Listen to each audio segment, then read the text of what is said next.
복잡한 정치권 이슈를 한 칼에 정리하는 시간입니다. 한칼 토론. 오늘도 김준일 시사평론가 그리고 공론센터의 장성철 소장 한 칼 두 분 나오셨어요. 어서 오십시오. 네, 안녕하세요. 강혜경 씨 어제 국감 이후 뭐 이야기도 좀 오늘 나누긴 나눠야 할 텐데 댓글쇼로 그거 보내야 될 것 같고요. 시간상. 윤한 회동 이야기부터 시작해 보겠습니다. 장 소장님. 어떻게 보셨어요? 시간, 장소, 형식 모두 다 한동훈 모욕 주기, 모멸감 주기 그러한 회담이었다고 보여집니다. 알만한 사람이 왜 나한테 왜 그런 소리를 해대지? 조심해. 마지막 경고야. 겨우 이 수준이 아니었느냐. 좀 그런 생각이 듭니다. 알만한 사람이 왜 이래? 네, 그 모욕 주기라고 저는 생각된 게 뭐냐면 대통령이 원래 전형 약속이 있어가지고 뭐 차담회로 했다 이랬잖아요. 그 전형 약속이 뭐였냐면 네. 추경호 원내대표가 참석한 국민의힘 중진 의원들 만찬이었어요. 잠깐만요. 네. 한동훈 대표와의 만남은 5시부터 시작이 됐고 왜냐하면 4시 반이었는데 대통령이 지각했기 네. 때문에 근데 저녁 만찬이 원래 예정된 선약이 있어서 네. 더 길게는 못한다 이렇게 얘기했다라고 네. 저는 전에 들었는데 그 약속이 뭔지는 지금 처음 들었거든요. 네. 그게 국민의힘 중진들과의 만찬이었다고요? 그렇죠. 추경호 원내대표랑 정진석 비서실장, 대통령 이런 참석한 중진 의원 만찬이었단 말이에요. 그러니까 이거는 뭐겠어요. 한동훈 대표 너는 이제 우리 그냥 당대표로 인정하고 싶지도 않고 그냥 뭐 국민의힘 소속으로 인정하고 싶지도 않아. 이러한 사인이었다. 그렇게 보여지고. 저 이거 지금 사실 이거 어디도 보도에 안 난 것 같은데. 또 나지 않을까요? 뭐 하여튼 뭐. 이거는 그러면은 취재해서 지금 취재해가지고 처음 말씀하시는 거죠? 예. 근데 제가 봤을 때는 어제 용산이랑 대통령이 훨씬 더 기분 나쁜 일이 있었다는 거예요. 뭡니까? 당초에 뭐 저 정도까지는 안 하려고 했는데 김건희 여사 동행명령장을 예. 법사위에서 발부했잖아요. 맞습니다. 그런데 한동훈 대표가 그 이후에 뭐를 합의했냐면 네. 이재명 당대표랑 여야 당대표 회담을 전격 수용했어요. 맞습니다. 이거 뭐 하는 짓이냐 지금. 그것 때문에 대통령이 더 열받은 거죠. 이제 더. 이거 봐라. 진짜 정말 뭐 하는 거지? 진짜 이거 있잖아요. 이게 다 이러한 스토리들이 있어가지고 나타난 거다. 그렇게 말씀드려요. 와, 그러면은 어제 20-30분 좀 회동이 늦어진 것도 그런 영향도 있었다고 생각하세요? 뭐 나토 사무총장하고 뭐 전화 통화했기 때문에 그거는 당연히 그건 길어질 수는 아니지만. 있는데 그 이후에 벌어진 일, 네. 그 이전에 한동훈 대표가 했던 일에 대해서 더 많이 화가 나고 네. 정말 예우해줘서는 안 되겠다.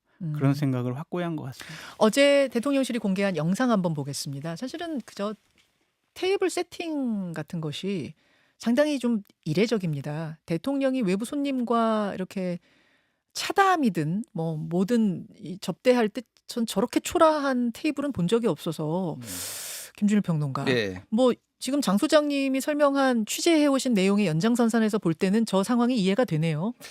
그러니까 이제 이 사진을 공개를 한 게 예. 밖에서 정원에서는 굉장히 웃으면서 했는데 안에서 딱 저거는 그 안에서 대통령이 팔 딱 이렇게 딱 하고 네. 두 사람이 이렇게 앉은 거잖아요. 약간 면접 보는 것 같아요. 지금. 그러니까요. 이게 면접? 그러니까 면접장. 저는 면접이 아니라 훈계로 봤어요. 훈계. 예. 야, 너 도훈이 너 잘못한 거 알지? 키면서 그래요, 근데. 너 표정도 정확하게 나는 경로하고 있어를 딱 그 장면의 사진을 했어요. 그러니까 이건 메시지가 지금 굉장히 명확했고요. 그러니까 전 이렇게까지 하나 이 생각이 들어요. 그러니까 뭐 슬픈 예감은 틀린 적이 없다라는데 뭐 이거 소문난 잔치에 먹을 거 없다 뭐 이런 얘기였는데 사실은 소문부터 흉흉했잖아요. 소문은 흉흉했고 잔치는 망했고요. 남은 건 제로 콜라뿐이 없는 것 같다. 뭐 이 생각이 들고 뭐 두 분의 평가를 하자면은 윤석열의 밴댕이 정치와 한동훈의 쫄보 정치가 만났구나. 그 무슨 그 거친 말씀을 하세요? 아니요, 뭐 밴댕이 뭐 소갈딱지 이런 얘기 박지원 의원부터 해서 많이 하셨잖아요. 아무리 한동훈 대표가 마음에 안 들어도 저 상황에서 저런 식으로 홀대하듯이 해가지고 메시지를 줘야 되냐. 그리고 중앙일보 보도에 따르면은 네. 한동훈 대표한테 좋은 시간이었다라고 기자들한테 얘기 좀 해라라고 했다라는 거예요. 근데 한동훈 대표가 소위 말해서 열받아가지고 박정아 그 비서실장한테 그냥 하시라고 하고 브리핑하라고 하고 휙 집으로 가버렸어요. 갔죠. 그냥 휙 가버렸어요. 음. 그러니까 뭐 한동훈 대표도 이제 저기에서 보면은 긴장한 듯이 계속 뭐 이제 목도 만지고 막 이런 상황이에요. 그러니까 왜 윤석열 대통령 앞에만 서면은 저렇게 90도 포이더 인사가 나오든지 자기 할 말에 뭐 할 말은 다 했다라고 하는데 뭐 모양이나 형식이나 이런 걸 보면은 결국은 쫄보다 뭐 이렇게. 근데 한 대표는 원래 제 앞에서도 90도 홀더 인사하고 90도 홀더 인사는 원래 해요. 뭐 윤 대통령 앞에서만 그랬다고 보기는 어렵고 아무튼 전체적으로 형식은 모욕감 주기 형식이었고 내용도 아무것도 답하지 않는 뭐 전체적으로 좀 빈손회동이었다 그 말씀이신 건데요. 뭐, 예. 그렇다면 이제 앞으로 무엇이 펼쳐질까? 안녕 이거죠 이제. 안녕이요. 안녕, 이별 이거예요. 한동훈 대표가 오늘 공식 일정이 하나가 예. 있었습니다. 예. 10시에 연금개혁 청년행동 예. 거기 박수영 의원이 주최하는 예. 세미나에 참석하기로 했었는데 방금 전에 전격적으로 취소했어요. 이런 것들을 보면은 이제 윤석열 대통령과는 함께 갈 수가 없다. 그런 의지를 좀 확고히 한 것 같고 결국에는 뭐 하겠어요. 어제 중진회동 얘기도 듣고 이제 화가 더 많이 나겠죠. 거기 그 중진회동요. 네. 누구 갔대요?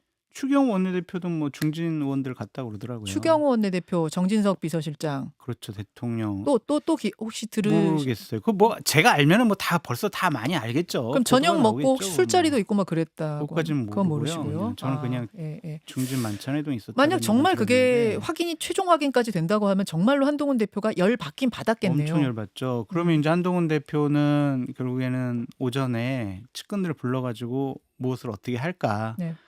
그것을 논의를 할 건데 이럴 것 같아요. 결국에는 이제 정말 대통령의 뜻과 의지를 확인했으니까 우리 갈 길 가자. 결국엔 우리 갈 길 가는 건 뭐냐? 국민 보고 가자. 그러한 주장과 생각과 판단을 굳히는 오늘 뭐 측근들과의 회의가 되지 않을까. 국민만 보고 가자에 이어지는 구체적인 액션은 뭐라고 생각하세요?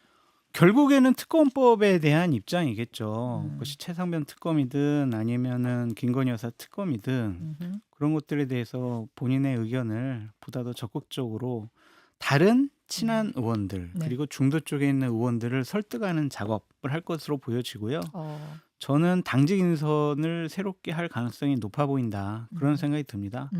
그러니까 친윤 의원들 중에서 네. 좀 말이 통하고 합리적인 사람들을 친한 의원으로 좀 포섭을 하고 설득을 해가지고 당직을 맡김으로써 네. 당을 장악하는 모습을 네. 본격적으로 좀 보이지 않을까 그런 생각이 들고 사무총장 같은 경우에는 또 제가 얘기하면 또 안 바뀔 수는 있지만 이미 사무총장은 한 3명 중에 1명을 대상으로 해서 논의를 했고 그중에 1명을 좀 유력하게 검토하고 있다. 그런 얘기까지 좀 들리더라고요. 교체한다고요? 예, 그래서 한동훈 대표가 대외적으로 국민들에게 어떤 메시지를 낼 것인가와 당직 인선을 통해서 당을 어떻게 장악해 갈 것인지 그리고 이것에 대해서 대통령실은 어떻게 대응할 것인지 상당히 재밌어지는 이제 이후의 일정들이 쫙 있을 것 같아요. 예측이 참 평론가들도 쉽지 않으시겠어요. 지금 쉽지가 않을 것 상황은. 같아요. 이게 우리가 그렇죠. 정보만 가지고 분석을 하고 얘기하는 것도 너무 많은 변수가 있어서 변수가 너무 많아요, 정말. 참 쉽지가 않은 전국이 될 것 같습니다. 김준일 평론가는 어떻게 전망하십니까? 그러니까 지금 뭔가 특검에 대한 김건희 특검에 대한 입장이 가장 조금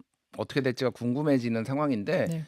일단 어제 그 박정화 비서실장이 얘기한 것 중에 이제 선제적으로 리스크를 의혹을 해소해야 된다 이런 표현을 썼거든요. 네. 그러니까 선제적이라는 게 저는 굉장히 눈에 들어왔는데 쉽게 얘기를 하면은 지금 민주당이 발의한 특검법은 못 받겠다라는 거잖아요. 쉽게 이게 뭐 위헌적인 요소가 있든 뭐가 됐든. 그러니까 본인들이 발의를 할 수도 있겠구나. 아까 신지호 전략기획부총장도 그것을 합의하거나 이런 일은 없을 거다라고 예. 했거든요. 그러니까 그게 이제 민주당하고 손잡는 모양새가 되는 게 친한계에서도 되게 부담이잖아요. 그렇죠. 그러면은 한동훈 대표가 얘기를 했던 게 최상병 특검도 제3자 추천한 뭐 이런 거를 해가지고 우리가 형식적으로 뭔가 이런 것들을 좀 약간 제3의 길 같이. 제3의 길 같이 했는데 그거를 이제 안 하고 있어요. 그래서 이제 뭐 거짓말을 하고 있다, 뭐 이제 약속 안 지킨다 이런 비판도 받고 있는데 다 김건희 여사 것도 뭐 그런 식으로 제3자 추천으로 하든 뭐가 됐든 이런 식으로 독자적으로 할 가능성 뭐 이런 민주당과 거가 살짝 결을 달리한 김건희 여사 특검법을 자체적으로 추진할 수도 있다. 예, 그러면 이제 그거에 대해서 이제 민주당이 어떻게 할 것이냐 이런 고민이 될 것 같아요. 근데 그거를 하려면 어쨌든 최소한 10명 이상이 이제 같이 발의를 해줘야 될 거 아니에요. 네, 국민의힘에서. 그러니까 이게 뭐 사실 8명이 본회의장에서 민주당의 표결을 던지거나 찬성표를 던지거나 10명이 발의하거나 어쨌든 본인의 이름 내걸고 이제 공개적인 권력 투쟁을 해야 되는 그런 상황이 온 거예요, 지금. 결국에는 서로 우리는 같이 갈 수 없겠구나. 그래서 그러니까 예를 들면 이제 네. 저 사람을 어떻게 해야 될까? 어느 정도 수준으로 손봐줘야 될까? 그러면 그거를 이제 서로 양쪽에서 검토하고 연구할 것 같아요. 와, 참 진짜 한 치 앞을 바라볼 수 없는 네. 뭐 예측할 수 없는 그런 상황으로 좀 전개되고 있는데요. 한동훈 대표가 어제 이제 회담을 마치고 나와서 그 표현과 행동들을 종합적으로 살펴본 분들이 얘기를 해준 거는 화가 나서 어쩔 줄 모르겠다. 이겁니다. 그 정도였습니까? 자, 본방송 여기서 마치고 유튜브 댓글쇼로 이어가겠습니다. 두 분 고맙습니다. 감사합니다. 김현정의 뉴스쇼는 시청자 여러분의 참여를 기다립니다. 구독과 좋아요, 댓글 잊지 않으셨죠? 알림 설정을 해두시면 평일 아침 7시 10분 실시간 라이브도 참여하실 수 있습니다.